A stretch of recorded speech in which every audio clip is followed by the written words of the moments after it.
Brenda Cowlishaw joins us. Where are you, Brenda? I am in Albuquerque, New Mexico. Excellent. About to take flight, Gas Balloon America's Challenge. That's correct. So tell me how many teams it is there this year? There's only 4 teams this year. All of us are from America, but it's still pretty exciting nonetheless. We really are missing all of our friends from Europe and everywhere else that usually come. So it's a little bit sad, but at the same time, we're excited. Yeah. It's 9 a.m. for you Saturday morning now. What time's your launch? We're supposed to launch at 6 p.m. Yeah. So you've got a busy day ahead. Sandbill, you haven't done your sandbags yet, I take it, no? No, we did. We got them yesterday in between rain showers. So there was some rain that had moved through the city. I guess it was yesterday and the day before as well. So the ground out there was a little bit wet. Fortunately, the sand was covered. So we were able to get our sandbags put together yesterday.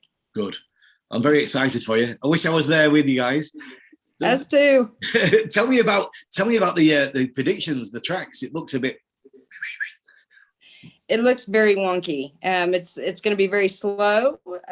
It's not going to be nearly as far of a race as what we've seen in the past, of course, unless somebody gets really, really lucky.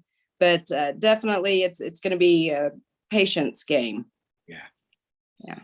And how is it moving around Albuquerque at the moment? Because with all the people, I believe you can get big traffic jams. And how is it moving around? It's not too bad, really. It depends on what time you're out and about. If you're out and about close to like this evening, our crew was talking about going and getting some food, and we were trying to coordinate when to do all that. And so I was telling them, want to be sure and try to make sure you get that done before the crowds start to arrive for the glow. So it really just depends upon the time of day. But whenever the balloons are going to be on the field and active, that's when the crowds are the most high and the traffic's the worst. My biggest disaster with something like that was the FEI World Air Games in Poland. And I was emceeing the opening ceremony, and the hotel was like less than a mile from the airfield. It wasn't far at all. And the opening ceremony was at 7 p.m. And so I thought, just in case, I'm going to leave a little bit early. So I left the hotel at 4:30, and I had to abandon the car halfway and run to get there. It was just completely gridlocked.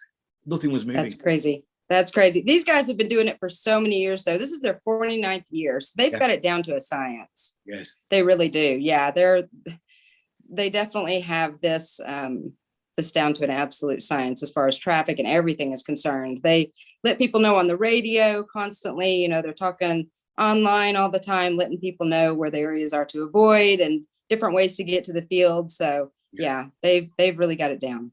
All right. So tell me who's flying then? Who've we got in the America's Challenge?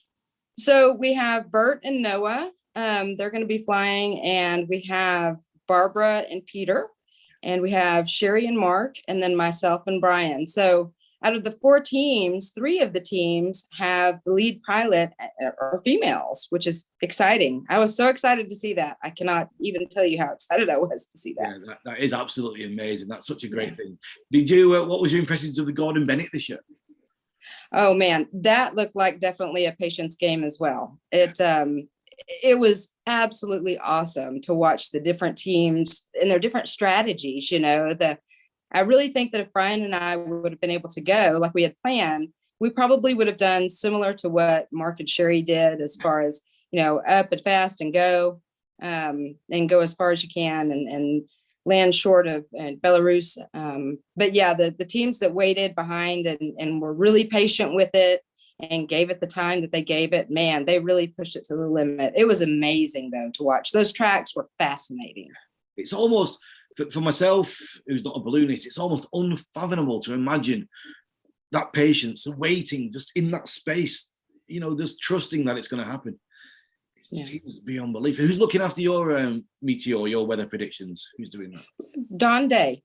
Right. Yep, Don Day, and he's fantastic. Yeah, he's given us some really good ideas for this particular competition, so we're really excited to implement them and see how it goes. I can't wait to watch. I'll be following it on the tracking. Is it on the same one, the same tracking? The YB tracker. Mm-hmm. Yeah, good. Yeah. I know you've got a busy day. What's happening? What's your schedule? So at 11 o'clock, we have a meeting with Don Day, and then at noon we have a briefing for all of the pilots. And then at 2:00, we're supposed to start filling with gas. And then by 6, we launch. Okay. Well, I won't take any more of your time. Brenda, it's so good to see you. And next year, I'm going to see you. Here's what's going to happen. I'm going to see you in Switzerland, and I'm going to see you at Albuquerque for the 50th anniversary. Yes, that will be awesome. I can't wait. I cannot wait. Good. Have a fantastic day. Have a great race, and adventure awaits. And make your fate is in that your hands, and your adventures in the sky. Enjoy. Thank you so much, Regan. Have a good day. And you take care. Thanks for joining me. Bye-bye.